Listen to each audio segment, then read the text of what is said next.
Hello, dear friends, welcome to our YouTube channel, USA Football Zone, latest football highlights. In the dying moments of a grueling tactical battle, the extraordinary presence of mind of an unlikely hero changed everything. A single, clinical strike stunned an impenetrable fortress and shattered an entire era of home ground dominance. For 90 minutes, Arsenal and Sporting CP were locked in a fierce struggle, a game of chess where every move was countered and every attack thwarted. The night became a memorable one thanks to magnificent goalkeeping, the thrill of coming agonizingly close to victory only to fall short, and the nerve-wracking intensity of a Champions League quarter-final clash. But how did we get here? How did a match that initially seemed destined to end in a tactical defensive stalemate take such a dramatic turn, and how did Mikel Arteta's final gambit succeed so brilliantly? This is the story of how Kai Havertz's last gasp goal stunned Sporting CP and handed Arsenal a crucial lead. Before delving into the details of this tactical maneuver, let us first establish the context. The setting was the Estadio José Alvalade in Lisbon, a ground widely regarded as an impenetrable fortress. Sporting CP were in superb form on their home turf and entered the match brimming with that very confidence. The pressure on Arsenal was immense. This was no ordinary match, it was a test of their fighting spirit, a test of their character, and for 90 minutes, it seemed as though they might fail. From the moment the opening whistle blew, the match evolved into a clash between two highly disciplined yet vastly different styles of play. Buoyed by home ground confidence, Sporting adopted an aggressive stance right from the start. Mikel Arteta's Arsenal perhaps exercising a degree of caution given their recent form, and Sporting's impressive home record began the match with a more measured approach. The game quickly evolved into a thrilling, tactical battle, a true chess match where space was everything. Arsenal's first major attack arrived just 6 minutes into the match. During a swift Sporting counter-attack, a pass from Ousmane Diomande found its way to Maximiliano Araujo on the left flank. With a powerful left-footed strike, Araujo appeared poised to curl the ball into the top corner. But David Raya produced a world-class fingertip save, tipping the ball onto the crossbar. It was a breathtaking moment and a stark indication of Sporting's potency. It also established a key theme for the night: David Raya's extraordinary goalkeeping. However, Arsenal posed their own challenges and threats. In a match that was rapidly turning into a duel of goalmouth action, they provided their response in the 15th minute. A player unexpectedly handed a spot in the starting lineup, struck a corner kick with such force that it soared over everyone's heads and crashed against the far post. Martin Degarde, lurking nearby, could not adjust his feet in time to steer the rebound into the net. Two incredibly thrilling moments. The woodwork rattled twice, yet the score remained deadlocked. This was the dilemma facing both teams. Sporting's defense was robust and aggressive, effectively neutralizing Arsenal's creative engine. Martin Degarde found himself constantly hemmed in amidst a crowded midfield. Although the Gunners enjoyed ample possession, it proved ineffective. They circulated the ball incessantly in search of an opening, only to repeatedly run up against a green and white wall. Sporting's former striker, Victor Gyökeres, whose goal-scoring record for the Portuguese club had been nothing short of incredible, found himself completely stifled and easily contained by his former teammates, who possessed an intimate knowledge of his game. In this match, he was like a ghost, even though everyone had expected him to be the hero. Sporting's game plan was clear: absorb the pressure, play cohesively, and launch lightning-fast counter-attacks against Arsenal. Arsenal's dilemma was equally apparent. How could they break down such a well-organized defense without falling victim to a counter-attack themselves for the majority of the match? They had no answer to this question. Shots on goal were scarce, and genuine scoring opportunities were virtually non-existent. It was a suffocating, grueling battle, the kind of match where a single minor error or a moment of extraordinary brilliance from an individual player could ultimately decide the outcome. As the second half wore on, the match remained deadlocked. The ongoing chess match between the two managers intensified. Sporting stood firm in defense, yet Arsenal's backline, spearheaded by the formidable duo of William Saliba and Gabriel, refused to yield an inch. Whenever Sporting attempted to breach their defense, David Raya was there, a towering pillar of calm and resolve.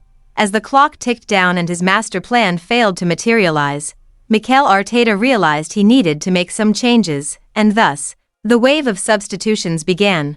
The first major change arrived in the 70th minute, when captain Martin Degarde, who had been unable to exert his usual creative influence on the game, was replaced by Kai Havertz.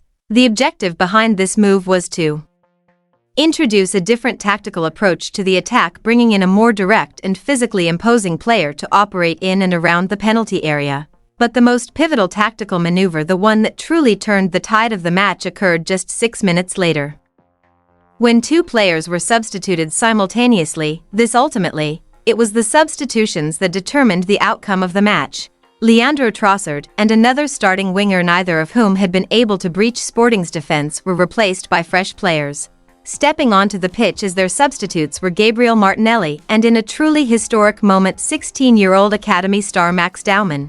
At just 16 years and 97 days old, Max Daumann set a record as the youngest player ever to appear in a Champions League quarter-final, a monumental achievement for the young player. His introduction to the match served as a clear indication of Arteta's faith in youth talent. Consequently, a game that had become slow and predictable suddenly discovered a new, fearless energy. The moment Daumann stepped onto the pitch, he began charging directly at the opposition players. His youthful vigor stood in stark contrast to the cautious approach that had preceded him. While Daumann brought energy, Martinelli brought an irresistible competitive edge. His impact was felt almost immediately. Shortly after entering the fray, he forced Sporting's goalkeeper, Rui Silva, into a spectacular save, a moment that underscored both his blistering pace and his intense hunger for goals.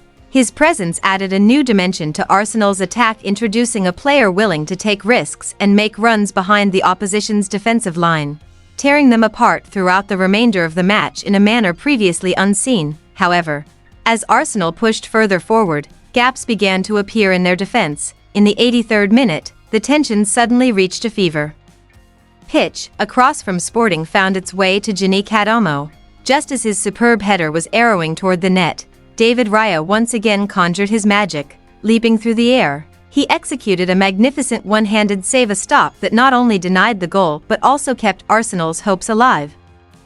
It was an extraordinary save that proved just how vital the Spanish goalkeeper was to the team. It seemed that if Arsenal were to salvage anything from this match, it would be possible solely because of him. As the game wound down to its final moments, stoppage time, a 0-0 draw appeared not merely possible, but inevitable. A 0-0 result would have been a perfect reflection of a tense, evenly matched contest, a story of two formidable defensive lines and two goalkeepers in top form. Arsenal would have been delighted with this outcome. It would have snapped their losing streak and provided a solid result to take back to London. Sporting, too, would have been pleased, having maintained their impressive home record by holding the Premier League leaders at bay. But in football, especially in the Champions League, things rarely unfold according to a pre-written script. The fourth officials' board went up, and in the very first of those added minutes, the decisive moment finally arrived. The chance was created by the substitutes, a perfect testament to Arsenal manager Arteta's game-changing tactical decisions. The attack was initiated by Gabriel Martinelli, the very player who had looked incredibly sharp and dynamic ever since stepping onto the pitch. He took possession of the ball and surged forward with pace and determination, slicing straight through the heart of the Sporting defense, dragging two defenders in his wake. At that precise moment, just as the Sporting defense converged to close down Martinelli, Kai Havertz made his move. It was an extraordinary, intelligent run, one that has now become his trademark. He burst like a whirlwind into the gap created by Martinelli's run, and his timing was absolutely impeccable. Martinelli looked up and threaded a perfect through-ball, one that sliced through the Sporting defense, finding Havertz as he sprinted at full speed. It was as if time stood still. The entire Estadio José Alvalade held its breath. Havertz was right in front of the goal, having even successfully evaded the offside trap. To compose himself, he touched the ball just once before delivering the final, decisive blow with the calm composure of a seasoned professional.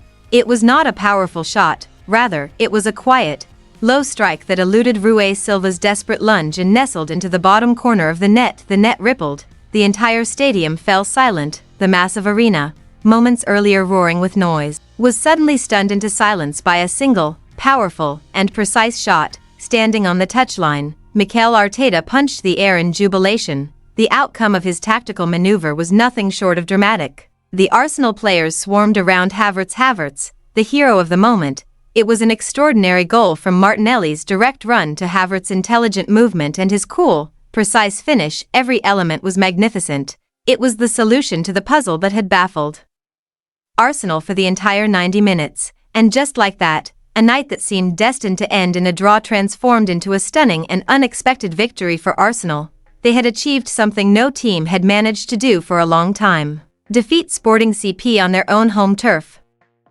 Finally, they had claimed their status as number 1 in Portugal. The curse of the Couto was broken. This victory was forged through the team's fighting spirit, solid defense, and the exceptional talent of David Raya. Raya had kept the team alive in the match by making several superb saves at critical moments, but ultimately, the key to this victory, the turning point, lay in the substitutions made by the manager. The introduction of Max Doman, Gabriel Martinelli, and Kai Havertz completely altered the flow of the game. Martinelli provided an assist, while Havertz, also known as Cobra Kai, scored that lethal and decisive goal. Once again, he proved that in the biggest moments, he is the team's true driving force. This 1-0 victory hands Arsenal a slender yet crucial advantage heading into the second leg in London. Sporting has demonstrated that they are a formidable opponent, and this tie is far from over. However, through sheer perseverance and victory in the most challenging circumstances, Arsenal has answered some lingering questions regarding their mental fortitude. They have embraced the mindset that winning is essential, even if the performance isn't pretty, a hallmark of any truly elite team. It was a game of chess that culminated in a resounding checkmate. But how did you feel about this performance? Is this the true mark of champions, the ability to secure a favorable result even when not at their absolute best, or was Arsenal simply a little lucky? Furthermore, what pivotal role will Havertz's last gasp goal play in their Champions League journey? Please share your thoughts in the comments section below. If you enjoyed this tactical analysis, don't forget to hit the like button, subscribe to the channel, and turn on notifications. Be sure to enable notifications so you never miss another analysis. Thanks for watching.